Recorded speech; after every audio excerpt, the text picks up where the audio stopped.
गृह मंत्री श्री अमित शाह जी ने और भारतीय जनता पार्टी ने पिछले 10 साल से बहुत बड़ा धोखा किया है। दिल्ली सरकार की एक ओबीसी लिस्ट है। इस ओबीसी लिस्ट में, दिल्ली सरकार की ओबीसी लिस्ट में जाट समाज का नाम आता है। केंद्र सरकार की एक ओबीसी लिस्ट है। केंद्र सरकार की ओबीसी लिस्ट में दिल्ली का जाट समाज नहीं आता। तो दिल्ली यूनिवर्सिटी में जब बच्चे एडमिशन लेने जाते हैं तो उसमें दिल्ली के जाट समाज को रिजर्वेशन नहीं मिलता। दिल्ली यूनिवर्सिटी के कॉलेज में जाते हैं तो दिल्ली के जाट समाज को रिजर्वेशन मिलता है। केंद्र सरकार के किसी भी कॉलेज में या यूनिवर्सिटी में जाते हैं या केंद्र सरकार की किसी भी संस्था जैसे दिल्ली पुलिस हो गई, डीडी हो गई, उसमें नौकरी लेने जाते हैं तो दिल्ली के जाट समाज को उसमें रिजर्वेशन नहीं मिलता। बड़ी इंटरेस्टिंग बात यह है कि राजस्थान का जो जाट समाज है उनका नाम केंद्र की ओबीसी लिस्ट में है। तो दिल्ली यूनिवर्सिटी में जब एडमिशन लेने जाते हैं तो राजस्थान के जाट समाज को रिजर्वेशन मिलता है दिल्ली के कॉलेज में। दिल्ली के जाट समाज को दिल्ली के कॉलेज में रिजर्वेशन नहीं मिलता। ये तो हमारे पूरे दिल्ली के जाट समाज के भाइयों के साथ, बहनों के साथ बहुत बड़ा अन्याय है। और ये अन्याय ये जले पे नमक छिड़कने जैसा है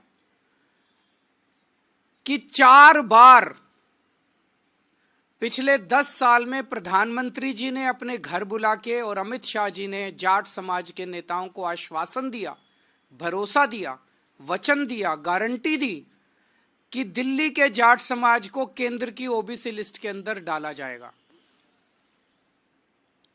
26 मार्च 2015 को प्रधानमंत्री मोदी जी ने दिल्ली जाट समाज के प्रतिनिधियों को अपने घर बुलाकर यह वादा किया कि उन्हें केंद्र की ओबीसी लिस्ट में दिल्ली के जाट समाज को शामिल किया जाएगा। 26 मार्च 2015 को नहीं किया। उसके बावजूद 8 फरवरी 2017 को अमित शाह जी ने यूपी चुनाव से पहले चौधरी वीरेंद्र सिंह के घर फिर से दिल्ली और देश के जाट नेताओं को यह वादा किया कि जो स्टेट लिस्ट में ओबीसी जाती हैं उनको केंद्र की लिस्ट में जोड़ा जाएगा। फिर भी नहीं किया। में फिर सैकड़ों जाट नेताओं को बुलाकर अमित शाह जी मिले और वादा किया और फिर से धोखा दे दिया।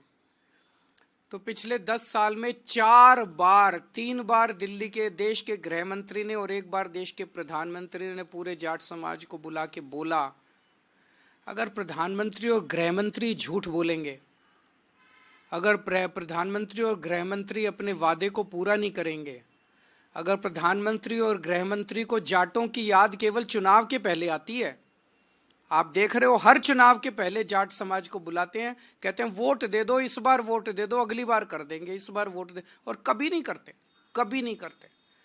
अगर प्रधानमंत्री और गृह मंत्री इस तरह से झूठ बोलेंगे तो फिर तो देश में कुछ बचेगा ही नहीं। फिर क्या बचेगा उसके बाद? किसके पास जाएं इसके बाद? अब ये बड़े मजे की बात है, जैसे मैंने बताया कि दिल्ली पुलिस में राजस्थान के जाट समाज को रिजर्वेशन मिलता है, दिल्ली के जाट समाज को नहीं मिलता। एनडीएमसी में, डीडीए में, सफदरजंग अस्पताल में, ऑल इंडिया मेडिकल में राजस्थान के जाट समाज को रिजर्वेशन मिलता है, दिल्ली के जाट समाज को नहीं मिलता। दिल्ली के अंदर दिल्ली वालों को रिजर्वेशन नहीं मिलता, बाहर वालों को मिलता। भाई ऐसा क्यों? तो मैंने कल प्रधानमंत्री जी को चिट्ठी लिखी है, उस चिट्ठी की कॉपी अभी आप सब लोगों को बांट दी जाएगी। मैंने प्रधानमंत्री जी को उनके वादे, उनके और अमित शाह जी के वादे याद दिलाए हैं कि आप ये वादा पूरा कीजिए और जाट समाज के साथ धोखा किया गया है। जाट समाज के साथ साथ 5 और जातियां हैं जो दिल्ली की स्टेट लिस्ट में हैं और केंद्र की स्टेट लिस्ट में नहीं है। ये है रावत, रोनियार, रायतंवर, चारण और ओड।